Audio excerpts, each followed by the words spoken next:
Assalamualaikum warahmatullahi wabarakatuh. Di sini kami dari kelompok 2 akan mempresentasikan hasil diskusi kami pada bab 8 tentang materi pembuatan program dan penerbitan surat tugas audit sektor publik. Sebelumnya izin memperkenalkan diri. Saya Mulyati Kalbi sebagai moderator dan rekan saya Isnaini Ambarayu, Kurniawati Setiasi, dan Wirda Mutia. Langsung saja ke pembahasan pertama yang akan dijelaskan oleh Isnaini Ambarayu. Pada Isnaini dipersilahkan. Saya Isnaini Ambarayu, di sini saya akan menjelaskan mengenai pembuatan program audit sektor publik. Yang pertama, ini mengenai fungsi pembuatan program audit sektor publik. Sebelumnya kita perlu mengetahui apa itu program audit, yang merupakan kumpulan prosedur audit yang dibutuhkan secara rinci dan dijalankan untuk mencapai tujuan audit. Kemudian ada beberapa jenis pengujian yang masuk ke dalam program audit. Yang pertama itu ada prosedur analitis, prosedur awal, pengujian estimasi akuntansi, pengujian pengendalian, pengujian transaksi, pengujian saldo, dan yang terakhir itu ada pengujian penyajian dan pengungkapan.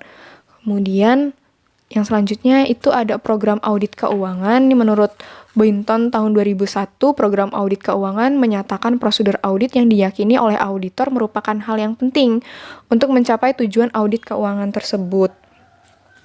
Audit keuangan ini meliputi beberapa unsur. Yang pertama itu ada segmen laporan keuangan, pengendalian internal, pengendalian atau pengawasan internal, kemudian terakhir itu ada ketaatan terhadap peraturan perundang-undangan yang berlaku, dan dugaan kecurangan. Kemudian ada program audit kinerja. Ini menurut SPKN yang dimaksud dengan audit kinerja adalah pemeriksaan atas pengelolaan keuangan negara yang terdiri dari audit atas aspek ekonomi, efisiensi, serta efektivitas. Kemudian yang selanjutnya ini ada bukti, asersi, dan sampel. Bukti audit ini adalah segala informasi yang mendukung angka-angka atau informasi lain yang disajikan dalam laporan keuangan yang dapat digunakan oleh auditor sebagai dasar untuk menyatakan pendapatnya. Kemudian ada asersi, ini terkait dengan pernyataan manajemen yang terkandung di dalam komponen laporan keuangan sesuai dengan prinsip yang berlaku di Indonesia. Pernyataan tersebut dapat bersifat implisit dan eksplisit, serta dapat diklasifikasikan berdasarkan penggolongan besar sebagai berikut. Yang pertama itu ada asersi tentang keberadaan atau keterjadian, asersi tentang kelengkapan, tentang hak dan kewajiban, tentang penilaian atau alokasi, dan yang terakhir itu ada asersi tentang penyajian dan pengungkapan. Kemudian ada ukuran sampel. Ukuran sampel ini bagi setiap prosedur berbeda di antara satu penugasan dengan penugasan lainnya. Kompetensi bukti ini terkait dengan tingkat di mana bukti tersebut dapat dipercaya atau diyakini kebenarannya, tidak dapat ditingkatkan dengan cara memperbesar ukuran sampel atau mengambil item lainnya dari suatu populasi.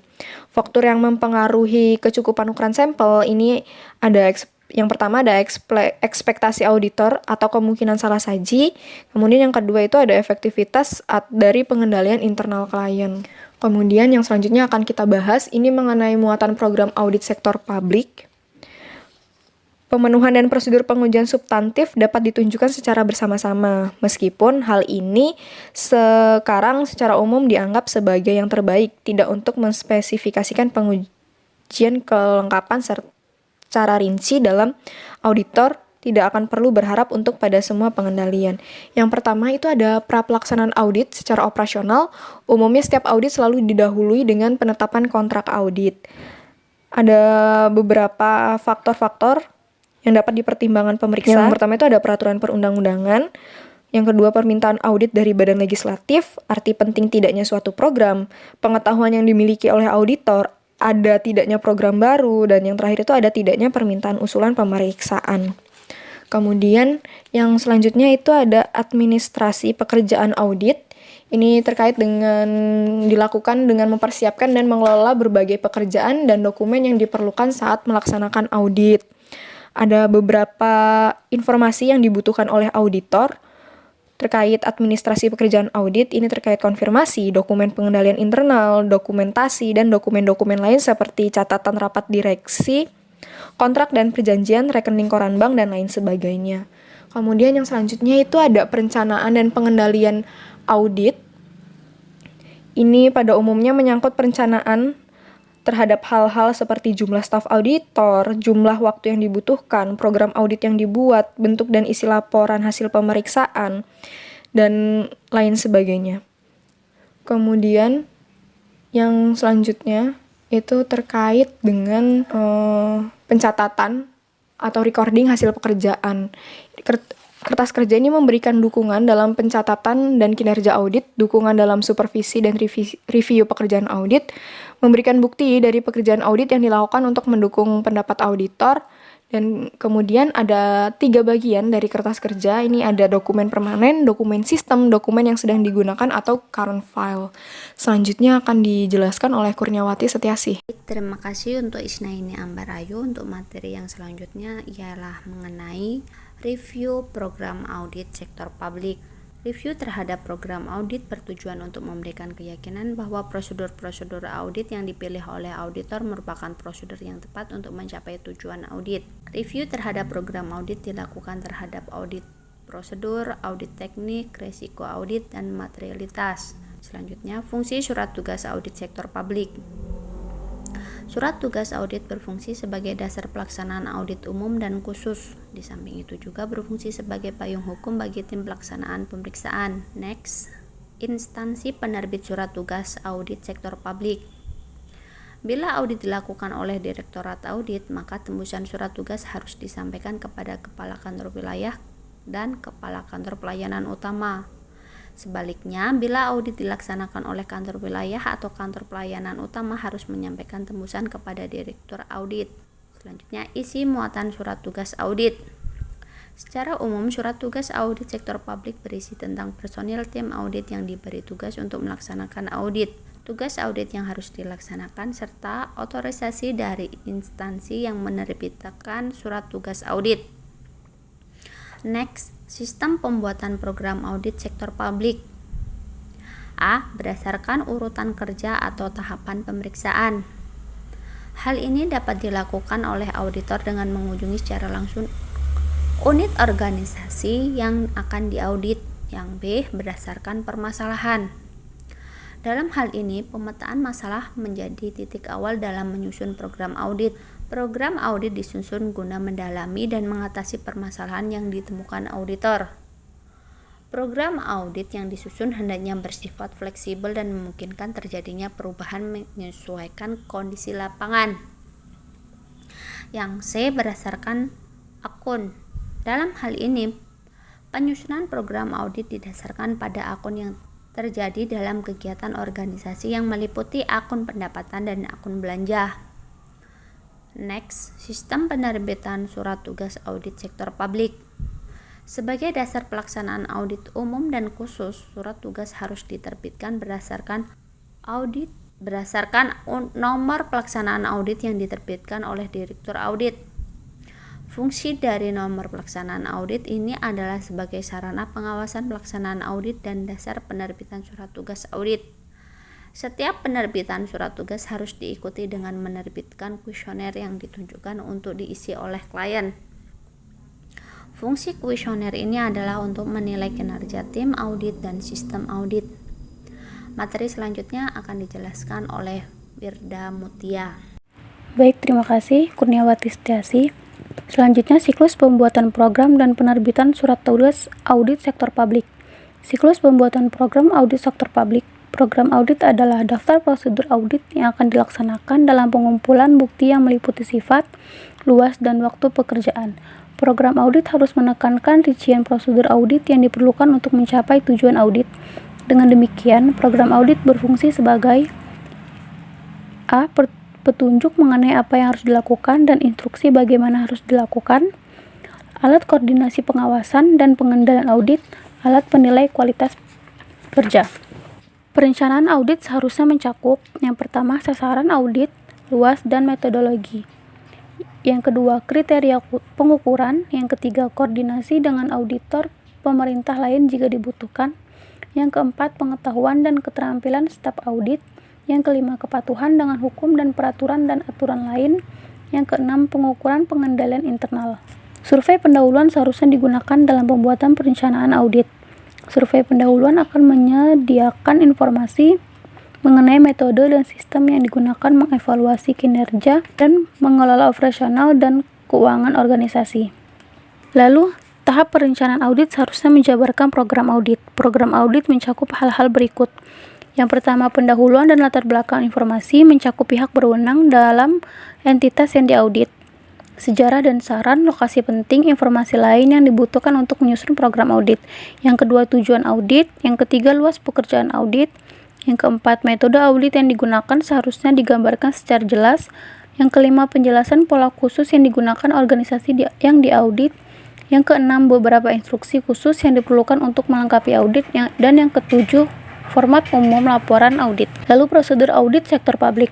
Prosedur audit sektor publik adalah metode dan teknik yang dipergunakan untuk memperoleh dan mengevaluasi bukti audit. Prosedur dapat diklasifikasi menjadi 3 kategori. Yang pertama, prosedur untuk memperoleh pemahaman lingkup pengendalian internal. Yang kedua, pengujian pengendalian yang merupakan pengujian yang ditunjukkan terhadap rancangan dan pelaksanaan suatu kebijakan. Yang ketiga, pengujian substantif. Pengujian substantif adalah pengujian rinci dan prosedur analitis yang dilakukan untuk menemukan salah saji material. Lalu ada siklus penyusunan program audit keuangan. Di dalam melakukan audit keuangan atas organisasi sektor publik, prosedur yang harus ditempuh oleh auditor adalah: yang pertama, perekaman atau pencatatan sistem akuntansi, lalu review dan evaluasi pendahuluan, pengujian kepatuhan, mencocokkan laporan keuangan sebagai dasar perekaman transaksi, pengujian substantif, menganalisis menyeluruh, pengujian terperinci, memastikan kesesuaian kode rekening organisasi, memastikan kesesuaian dengan standar akuntansi, pengujian kebenaran dan kejujuran, pengujian analitis, audit peristiwa setelah tanggal neraca, pengujian laporan manajemen, surat representasi, dan review partner. Selanjutnya akan dijelaskan oleh Wirda Mutia. Baik, terima kasih kepada Kolbi. Saya akan menjelaskan mengenai siklus penyusunan program audit kinerja, di mana tahapan audit dapat dikategorikan sebagai perencanaan, pekerjaan lapangan, dan pelaporan. Program audit mencakup hal sebagai berikut. Yang pertama, pendahuluan dan latar belakang informasi mencakup pihak berwenang dalam entitas yang diaudit. Sejarah dan saran, lokasi penting, informasi lain yang dibutuhkan untuk menyusun program audit. Yang kedua, adanya tujuan audit. Yang ketiga, luas pekerjaan audit. Metode audit yang digunakan harus digambarkan secara jelas. Selanjutnya, penjelasan pola khusus yang digunakan organisasi yang diaudit. Berikutnya, beberapa instruksi khusus yang diperlukan untuk melengkapi audit. Yang terakhir, format umum laporan audit. Selanjutnya, adanya siklus penerbitan surat tugas audit sektor publik. Sebelum menerbitkan surat tugas audit atau surat perintah kerja, terlebih dahulu program audit internal disahkan oleh kepala instansi audit, baik itu direktur audit, kepala kantor wilayah, maupun kepala kantor pelayanan utama. Setelah program audit internal disahkan, surat tugas audit sektor publik dapat diterbitkan. Selanjutnya, adanya teknik pembuatan program audit sektor publik. Yang pertama, berdasarkan klasifikasi keuangan. Disusun dengan berdasarkan klasifikasi nama akun-akun yang ada dalam buku besar organisasi. Yang kedua, berdasarkan titik kritis atau prioritas, di mana dilakukan dengan menyusun daftar program audit berdasarkan prioritas tertinggi. Pembuatan program audit berdasarkan titik kritis mengharuskan auditor fokus pada temuan yang dianggap kritis bagi organisasi. Sedangkan pada titik-titik organisasi yang lain, proses audit tidak terlalu mendalam. Yang terakhir, teknik penerbitan surat tugas audit sektor publik melalui 2 tahap. Yang pertama, melalui penunjukan langsung. Penunjukan langsung berkaitan dengan tim audit yang akan melaksanakan tugas audit pada suatu unit organisasi sektor publik.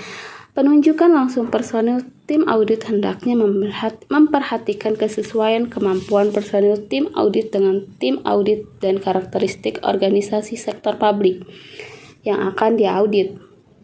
Kemudian, tahap yang kedua yaitu melalui seleksi rapat. Hal yang perlu diseleksi rapat penerbitan surat tugas berkaitan dengan program audit sektor publik, personil tim audit yang akan melaksanakan audit, dan tipe audit yang akan dilaksanakan. Perbedaan pendapat dapat terjadi dapat terjadi saat rapat berlangsung, terutama pada saat pengambilan keputusan. Ada beberapa cara dalam pengambilan keputusan rapat, yaitu keputusan berdasarkan mufakat dan keputusan berdasarkan suara terbanyak. Sekian penjelasan dari saya kembalikan kepada moderator. Terima kasih. Baik, terima kasih Wirda Mutia. Sekian presentasi dari kelompok kami. Mohon maaf apabila ada kata-kata yang kurang baik. Saya akhiri. Wassalamualaikum warahmatullahi wabarakatuh.